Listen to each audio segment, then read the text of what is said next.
Olá, boa tarde. A criação de produtos, a ideia de um projeto, um novo livro, são propriedades de um cidadão, de uma indústria ou de um autor.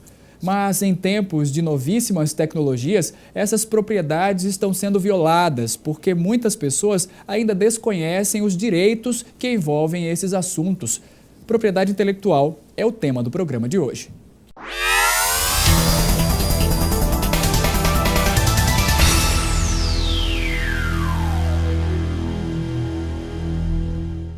A propriedade intelectual se divide em duas vertentes. A primeira, chamada de propriedade industrial, trata de patentes de invenção e de modelo de utilidade, registros de marcas, desenhos industriais e indicações geográficas, bem como a repressão à concorrência desleal.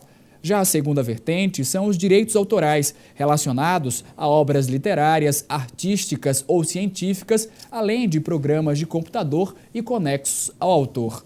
Para conversar conosco sobre os direitos de propriedade intelectual, está aqui o professor do curso de Direito da Facisa, João Ademar de Andrade Lima. Boa tarde, professor. Seja bem-vindo aqui ao programa Tema Jurídico, mais uma vez, certo? O senhor é sempre bem-vindo, com certeza. Professor, começando esse bloco, é preciso que eu lhe questione. A propriedade intelectual é uma área nova no direito?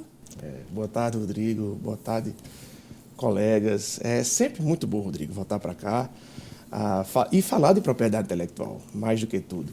É engraçado, a tua pergunta me remete a uma situação que acaba sendo um tanto quanto dupla ou dúbia. A propriedade intelectual é muito antiga.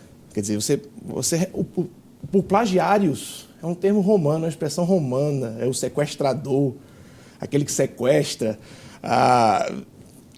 As relações de proteção, no Brasil, por exemplo, vêm da época imperial.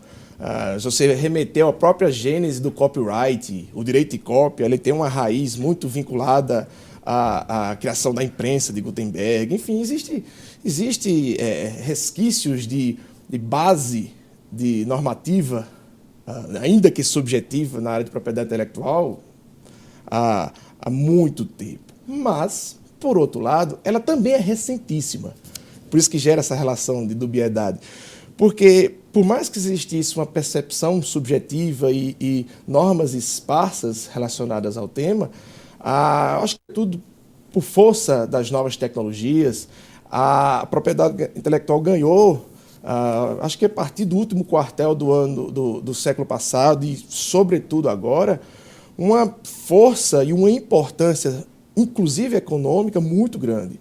Então, a impressão que realmente passa é que a gente está diante de uma área do direito novíssima, o que não deixa de ser um pouco de verdade, dentro da perspectiva de estruturação ou de conhecimento e, mais do que tudo, de imputação de importância que ela tem dentro das várias esferas, cultural, econômica, enfim. Agora, professor, quais os principais conceitos que é preciso dominar para compreender bem os direitos da propriedade intelectual? Talvez um primeiro grande elemento, talvez a considerar, seja a própria terminologia. É engraçado, Rodrigo, muitas pessoas associam o termo direito autoral à propriedade intelectual. E é uma parte. É uma parte. É como se existisse a propriedade industrial, as marcas e as patentes, e a propriedade intelectual. Na verdade, não. Os direitos autorais e os direitos industriais são espécies de um grande ramo chamado propriedade intelectual. Dentro desse primeiro ramo, da propriedade industrial, acho que o conceito mais importante é o conceito ou os elementos para a patenteabilidade, ou as próprias definições de patente, registro, que também é um outro elemento que gera muita discussão. Se fala muito, vou registrar uma patente, quando, na verdade, registro é uma modalidade de proteção especificadamente dada às marcas dentro de um sentido diferenciado, mas sobretudo ao desenho industrial, e patente ou outra modalidade de proteção dada às invenções e aos modelos de utilidade. Talvez seja um grande elemento a entender dentro dessa primeira parte, da parte industrial. A inexistência do registro de patente dentro da perspectiva conceitual, e o entendimento das características para a assunção a essas proteções, sobretudo o conceito de novidade, o conceito de industriabilidade, enfim. Na outra ponta, a gente tem os direitos autorais, E talvez o que mais seja importante para entender direito autoral seja, primeiro, o conceito de autor, que necessariamente é pessoa física. Quer dizer, uma empresa não é autora, ela pode até ser titular de um direito autoral, mas nunca será autora. Por quê? Porque é base para o conceito de autor o conceito de obra, que é a criação do espírito expressa por qualquer meio, fixada em qualquer suporte, tangível ou intangível, atual ou futuro. Essa coisa louca, esse conceito louco. Mas que dele consegue extrair um elemento fundamental, a criação do espírito. Aquilo que de mais próprio a gente tem, Rodrigo, que é a idealização, a capacidade de idealizar coisas. Eu sempre digo em sala, eu sou apaixonado por propriedade intelectual, e eu sempre digo em sala, acho que motivado por essa paixão, que nós estamos diante de um direito que seguramente traz ou tutela juridicamente aquilo que mais aproxima o homem da divindade, que é a capacidade de criação. Nesse sentido, professor, todo cidadão tem propriedade intelectual, com toda certeza, absoluta. O que eu estou falando aqui é uma propriedade intelectual minha. O que você está falando é uma propriedade intelectual sua. A sua voz, Rodrigo, a entonação com que você dá o seu texto é um direito conexo ao texto.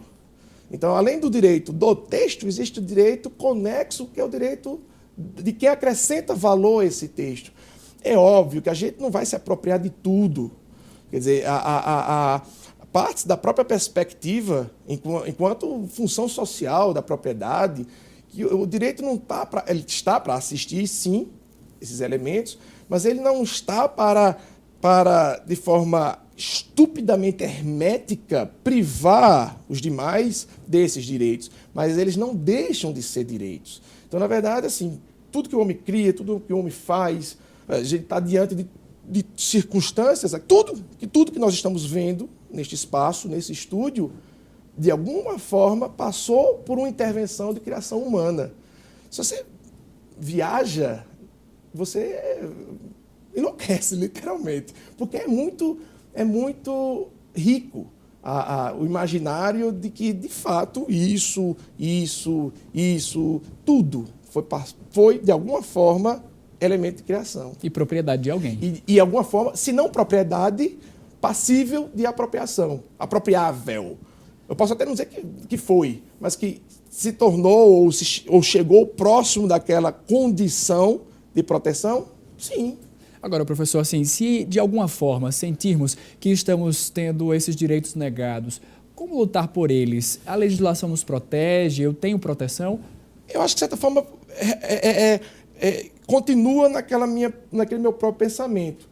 Tudo pode ser, sim, objeto de proteção, mas nem tudo necessariamente é feito para ser protegido. Ora, sim, o direito pode, sim, ser chamado toda vez que ele é negado. De alguma forma se senta negado.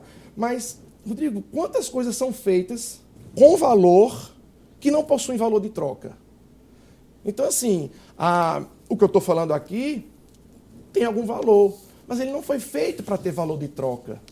Porque eu estou compartilhando uma paixão, estou compartilhando um conhecimento. Então, eu não posso aquilatar troca em tudo que é feito. Porque nem tudo que é feito foi feito para ter valor de troca.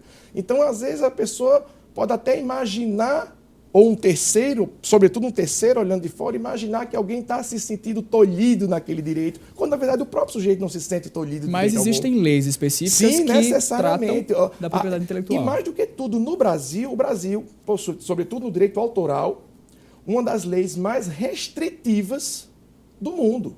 O direito brasileiro, ele é tão fechado, ele é tão pouco simpático às possibilidades de fair use ou às possibilidades de uso compartilhado, que se a pessoa sim quiser dar valor de troca a tudo aquilo que ele faz, ele vai encontrar, especificamente na Lei 9.610, essa guarida. Isso é um fato. E aí quem se opor a essa lei vai ser punido? Necessariamente, sobretudo dentro de uma perspectiva civil.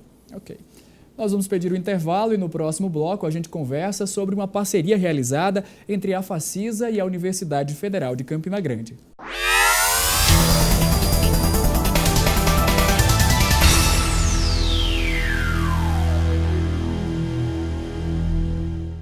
De volta com o programa Tema Jurídico, que hoje reflete sobre os direitos de propriedade intelectual. O nosso convidado é o professor João Ademar de Andrade Lima. Professor, que parceria é essa que está sendo realizada entre a Facisa e a Universidade Federal de Campina Grande?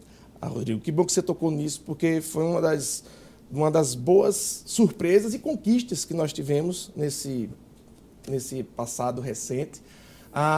Além de lecionar aqui na faculdade, eu trabalho especificamente com propriedade intelectual num laboratório da Federal, o CertBio, que se desenvolve avaliação, certificação e, necessariamente, desenvolvimento de biomateriais, sobretudo dos mestrandos e doutorandos do curso de Engenharia de Materiais. E a gente passamos esse último ano, de certa forma, incrementando a lógica da gestão da propriedade intelectual interna no laboratório, com depósitos de patentes, enfim.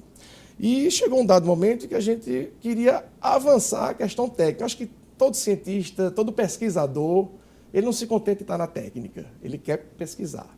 E eu estava me sentindo preso. Quer dizer, eu preciso ir além da perspectiva técnica. E veio exatamente essa tentativa de trazer para o CertBio alunos de direito. Diga-se de passagem, nosso curso de Direito, eu não canso de repetir, é um curso vanguardista no ensino da propriedade intelectual, do direito à propriedade intelectual. Então, recrutar alunos com base na propriedade intelectual é extremamente fácil no curso de Direito da Facisa, algo que não é visto em outros cursos.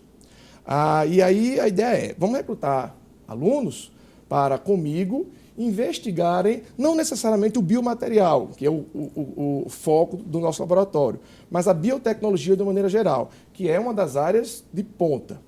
E aí, dentro dessa perspectiva, a gente conseguiu fechar essa parceria, fizemos foi aberto o edital há 15 dias atrás, fizemos a seleção, estamos com 3 bolsistas, 3 alunos selecionados, que vão ingressar no nosso grupo de pesquisa, grupo esse registrado no CNPq, estando envolvido com uma quantidade de pesquisadores de altíssimo nível lá no laboratório e que vão ter como missão mínima pesquisar. Óbvio, os resultados que vão vir depois dessas pesquisas, nós não sabemos.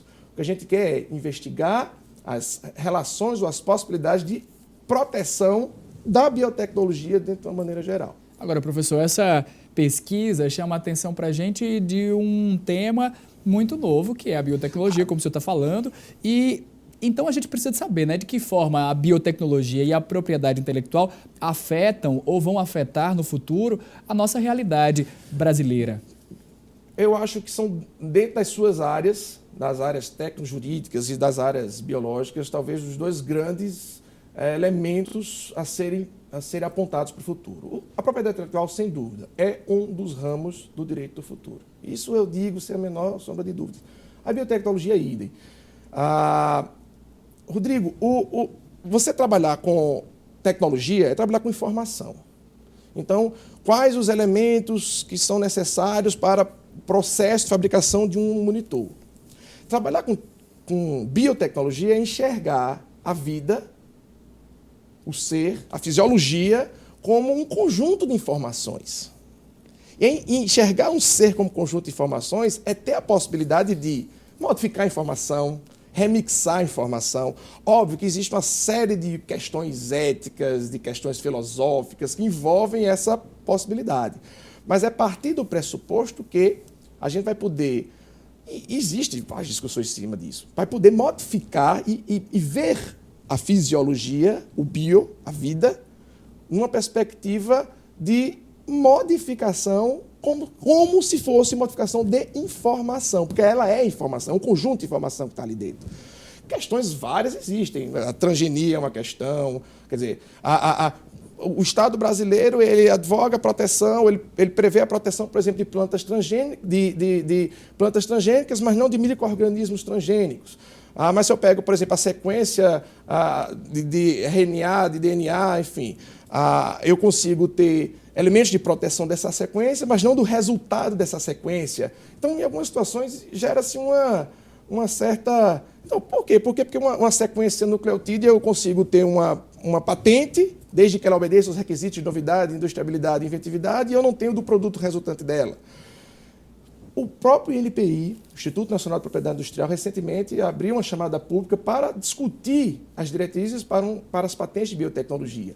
Então, o Estado, os doutrinadores, os pesquisadores estão cada vez mais direcionando o foco para essa área. Então, a gente está iniciando uma perspectiva de estudo numa área igualmente recentíssima, novíssima, e que vai necessariamente ensejar resultados de uma base de vanguarda teórica fabulosa. Professor, de maneira prática, uma pesquisa realizada, por exemplo, lá na Universidade Federal de Campina Grande, e aí com a parceria do projeto, enfim, realizado com a Facisa, de que forma vai poder ser realizada essa patente, essa pesquisa e, obviamente, a busca pela patente, não é?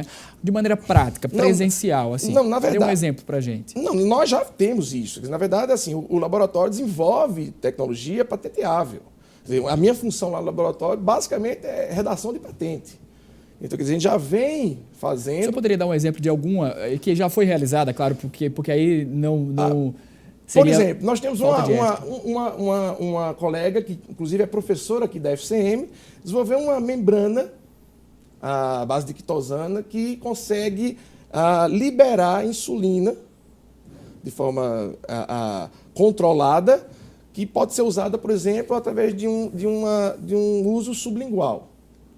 Então, quer dizer, ao invés de eu precisar estar injetando, eu tenho uma biomembrana, uma membrana baseada em biotecnologia, e eu consigo, através de um uso, obviamente o uso vai ser uma segunda etapa, a partir do processo patenteado.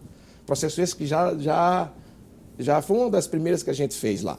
Existe possibilidade de você estar modificando circunstâncias que a tecnologia não consegue, mas a bio sim, e de forma que você consegue, e esse é o foco de lá, tratar necessariamente circunstâncias ou focar necessariamente para a saúde humana. Agora, patentear isso é garantir que ninguém vai copiar.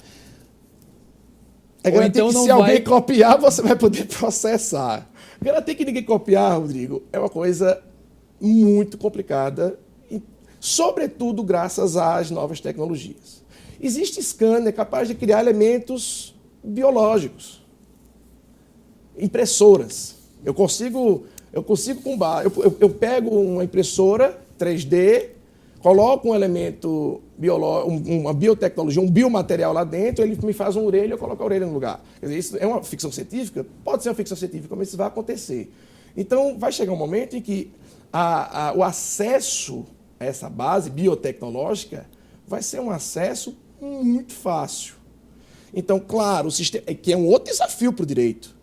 Porque o sistema patentário, ele é hermético, ele é fechado, óbvio, ele vai obstacular todo e qualquer uso não autorizado, mas obstacular dentro da perspectiva jurídica de buscar uma ação indenizatória, enfim, mas ela vai existir.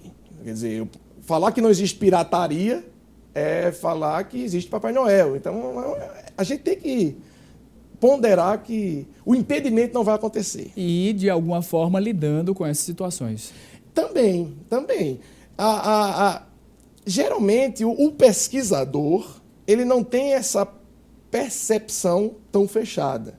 Acho que faz parte da própria natureza do pesquisador, a natureza do uso coletivo. Ele sabe que o resultado dele também é um resultado daquilo que ele construiu, daquilo que ele comeu no passado, quase que de uma perspectiva antropofágica mesmo.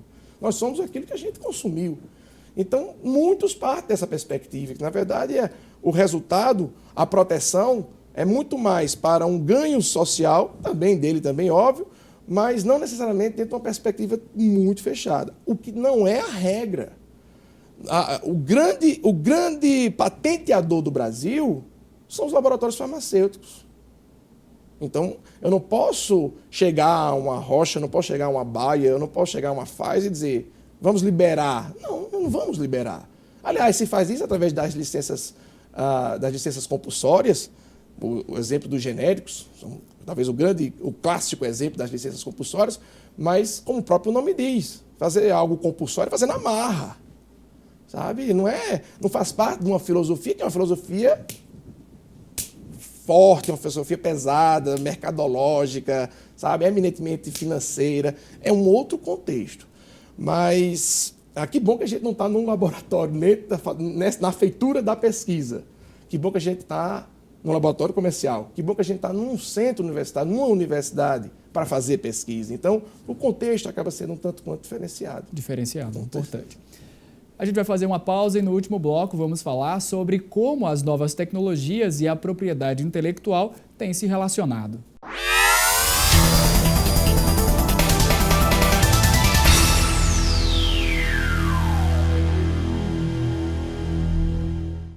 De volta agora com o último bloco do programa Tema Jurídico, que hoje discute sobre os direitos da propriedade intelectual.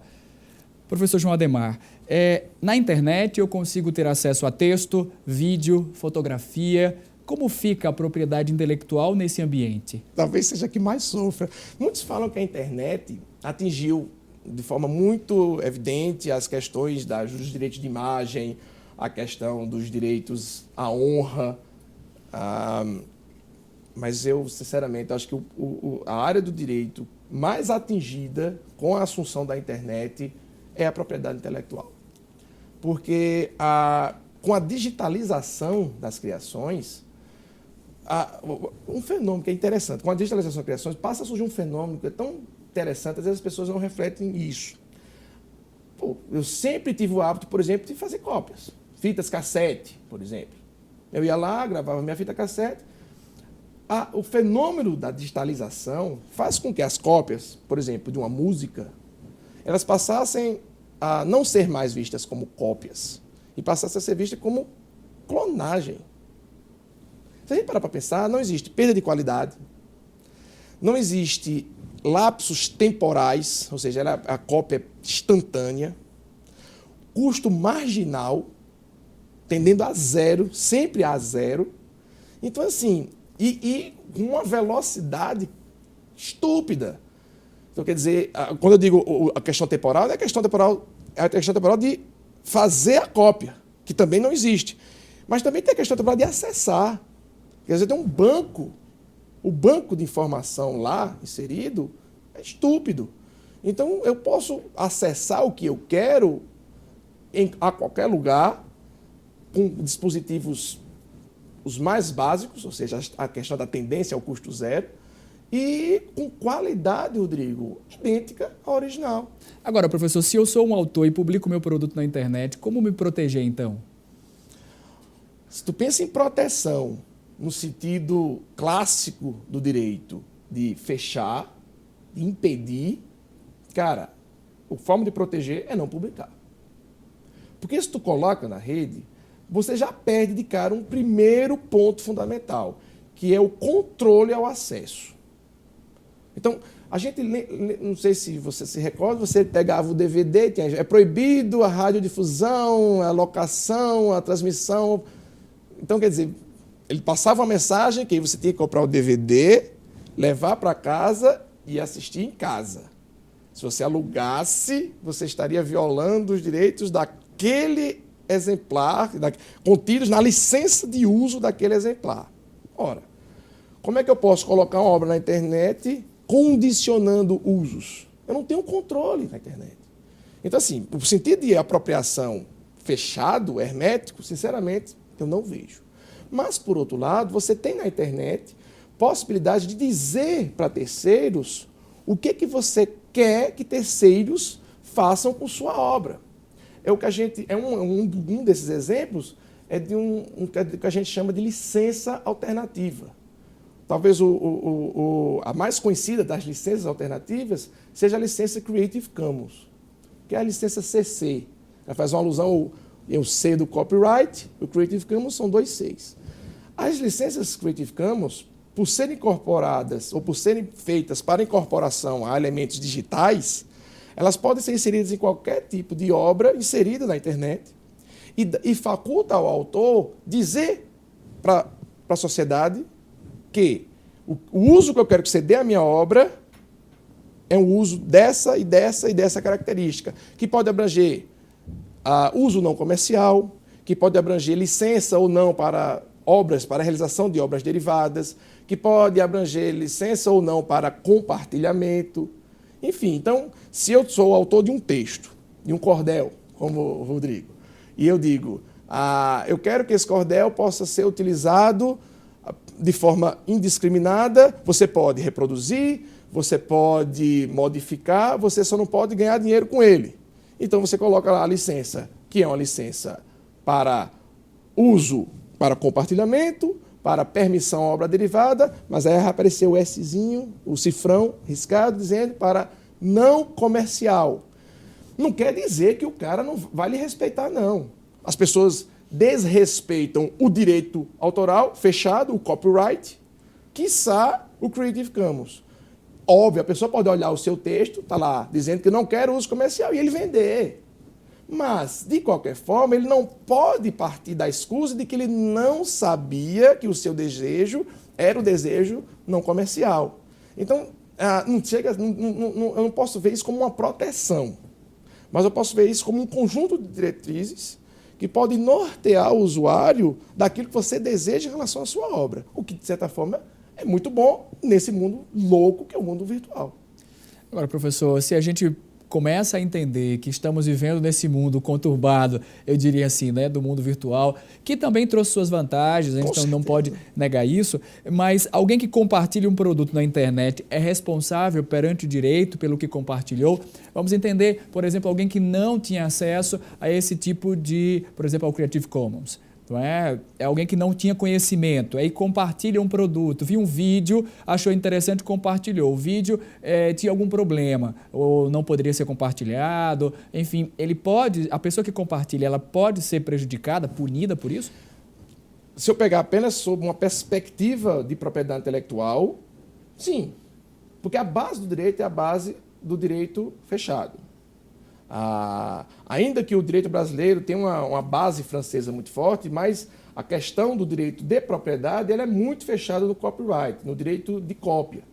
E a gente parte daquele pressuposto, vamos fazer a mesma equivalência do DVD. É proibido a locação, a exibição, etc. Então, a gente parte do pressuposto que, se ele não explicitou o que ele quer, então aquilo está fechado.